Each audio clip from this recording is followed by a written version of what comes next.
In this video, I'm going to show you how to get a beautiful aged wood look using Better with Age by Amy Howard. So what you're going to want to do is give your piece a full coat of this Better with Age.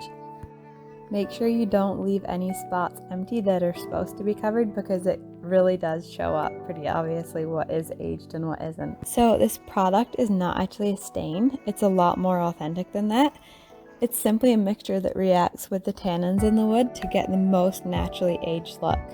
So this wood that I'm using is birch wood, and you'll see it has this beautiful gray color, and the color kind of depends on what type of wood you use, and it can range from light to really dark, so I do suggest testing a little piece first to see if you like the color. But the thing I love about it is that it is a natural ager, and it's just as though you would have left the wood outside for a long period of time.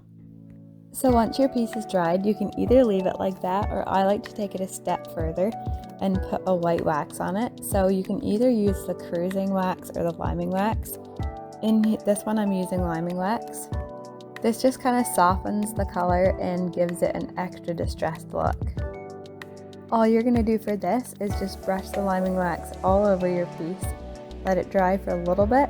I'd say 5 minutes about is what I do, and then I go back and buff it. This step really gives it that finishing look. So I hope you enjoyed this video. This product can be used on any wood project you have, so if it's raw wood, furniture for example, or signs, wood signs, this is a great product to get that aged look. The pieces I chose here were these little acorns so that I can now sell these in my wholesale shop. If you're a shop owner, please check out my link and you can shop my store wholesale on Fair. And if you're not a store owner and just want to buy one, then you can go to my Etsy shop, which will be in my link below as well. And of course, shop the link below for these products if you're a maker like me.